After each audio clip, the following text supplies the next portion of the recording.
The Showstopper is one of the most tragic episodes of BoJack Horseman, and like many other episodes, it represents a huge turning point in BoJack's life.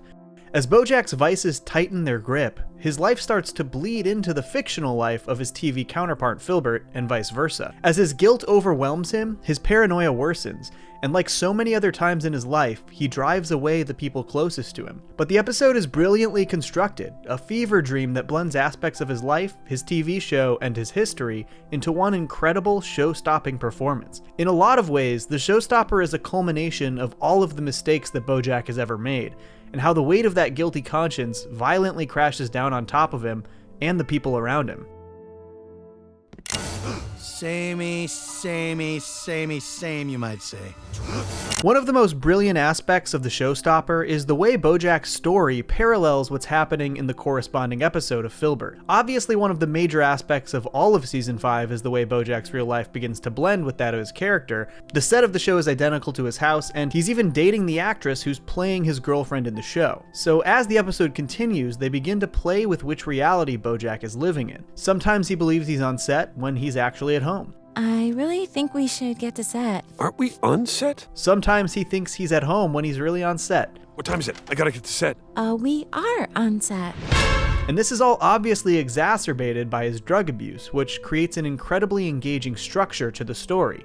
If you look closely at the color palettes, you'll be able to tell which reality we're in.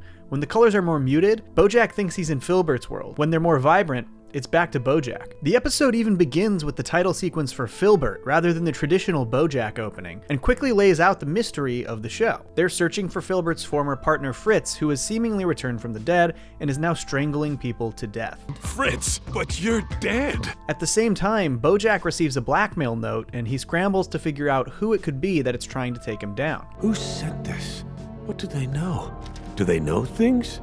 Let's find out. And the genius way that they tie these ideas together is that in a way, the two mysteries have the exact same answer. What we discover by the end is that Philbert's partner Fritz didn't return from the dead. He wasn't strangling anyone. It was actually Philbert all along. The person that Philbert was searching for was Philbert. Meanwhile, we learn that there was never actually anyone trying to blackmail or sabotage BoJack. What he thought was a blackmail note was actually just an ad for Philbert, and it was even something that was directly used in the Philbert series. So BoJack discovered that the only person sabotaging BoJack was BoJack, and that sabotage came in the form of drug abuse and the weight of a guilty conscience.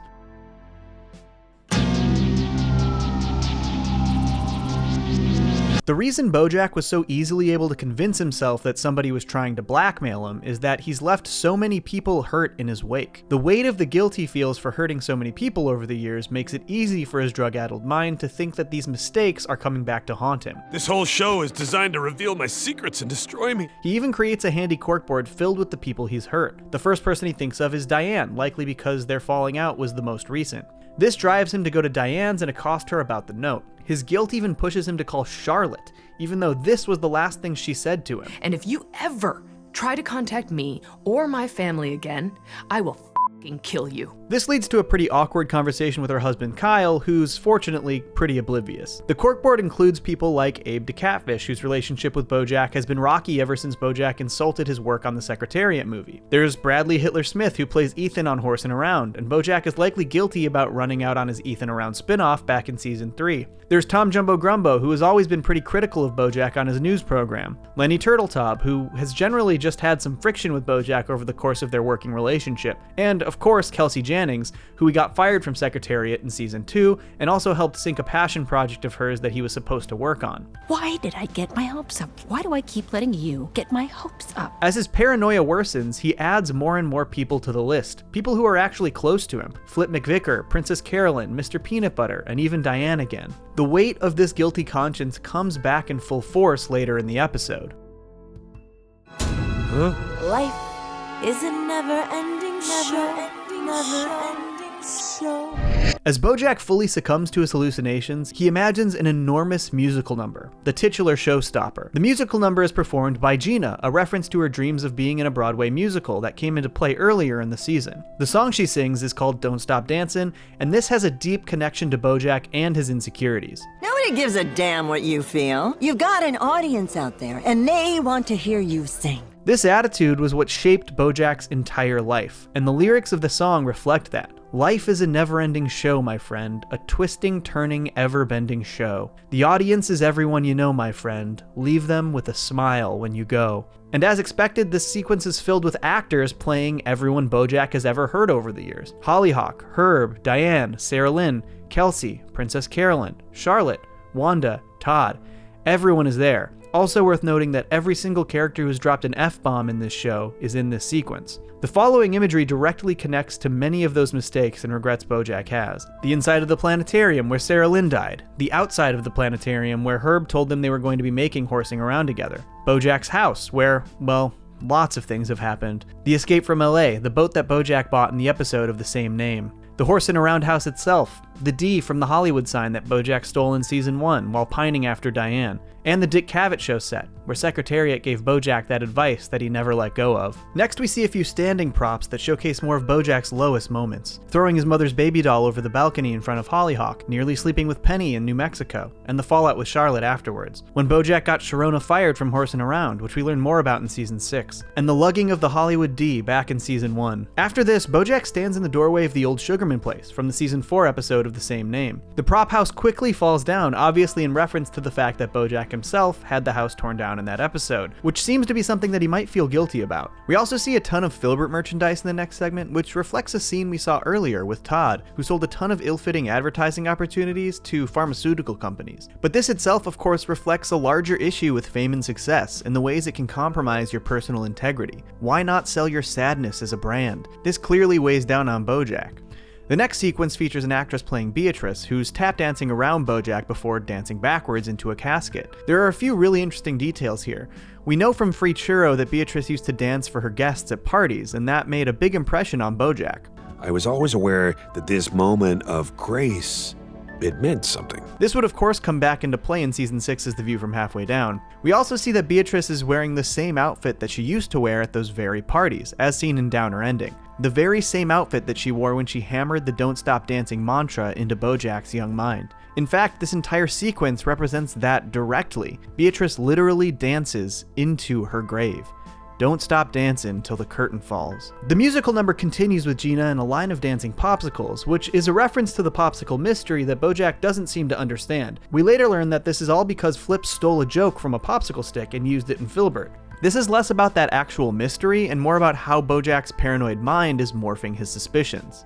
The end of the musical number shows BoJack's giant Philbert balloon popping and smashing down into BoJack before he wakes up from his dream. Now I'm sure that there are many interpretations of this sequence, but to me it really all comes down to the way BoJack has lived his life. The way he internalized what Beatrice told him as a child, that as long as you have an audience, you have a duty to keep performing. I think this has driven so many of the decisions that BoJack has made, consciously and subconsciously. Just before the musical number begins, Gina says this. You don't want that, for everything to be fine? How dreadfully boring. Obviously, the entire sequence is in BoJack's mind, so this represents his own subconscious, which seems to be telling him that without any drama or conflict, there's no more show, there's no more audience, there's no more performance, there's no more reason to dance. By generating more conflict, even subconsciously, BoJack can keep dancing. The curtains won't fall until the show is over. On some level, BoJack was manufacturing the mystery, and I think this is reinforced earlier in the episode. BoJack is reflecting on how well his life seems to be going, but ends it with, I still have this little rancid itch saying something isn't right.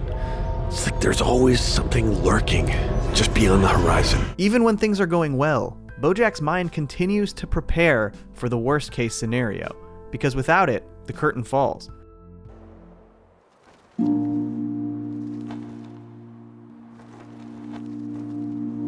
The big point of debate for the Showstopper is what the balloon represents. I do think this was intentionally left up to interpretation from the viewer, because, well... But isn't the point of art less what people put into it and more what people get out of it? But with that being said, I do have my own take on the balloon and what it represents. Throughout the episode, BoJack continues to take pills almost any chance he gets. When he does this, two things happen. One, he flashes into blackout dream sequences, sometimes for moments, sometimes for entire musical numbers. And two, he starts to see the balloon in various places. It almost haunts him. In the episode prior to this one, the actual balloon is accidentally untethered by Diane. So the question is, when BoJack sees the balloon in real life, is this a hallucination, or is it the balloon we actually know was released? I'm not sure we're ever supposed to know, nor is BoJack, but I think it does represent BoJack's own untethering from reality. There's one line in Philbert I keep going back to. Gina asks BoJack why he still has a landline. Or maybe I like things that are plugged to the wall, something to grab onto if I start floating away.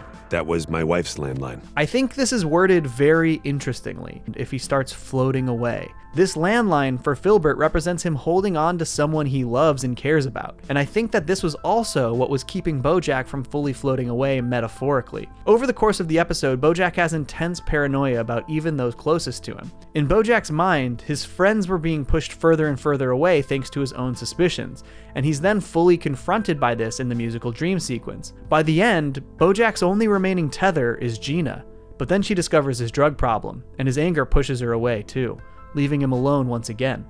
There was nothing left to keep BoJack grounded, and this is when he floated away. Metaphorically, of course. His realities fully cross over, and the anger BoJack felt towards Gina in real life was transcribed into his Philbert performance, which ends with, well, we all know. When this is over, he flashes back into his blackout dreamscape, and he finally ascends these heavenly steps that haunted him throughout the episode. I think this final location, while not realistic looking, was meant to be reminiscent of the sky. BoJack is fully untethered, and he and the balloon now both float above the earth, above reality, with nothing remaining to pull them back down. I think the saddest part about the Showstopper is that BoJack's motivation the entire episode was to protect Gina. He was trying to save her from the repercussions of his mistakes. In a way, he was trying to protect Gina from himself. And in the end, he couldn't do that. Throughout the Showstopper, BoJack questions everything in his life, from his relationships to his reality to his own sanity.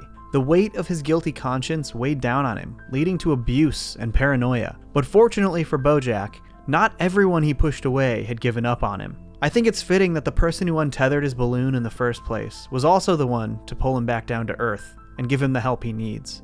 But not before the damage was done. Don't stop dancing, nothing's certain but the curtain. Thank you so much for tuning into another BoJack episode breakdown. If you like this video, please let me know in the comments, and of course, let me know which episode you want me to cover next. If you can, please do the whole liking and subscribing thing because it helps me out, and I'll see you next time. Peace. Johnny! Two challenge!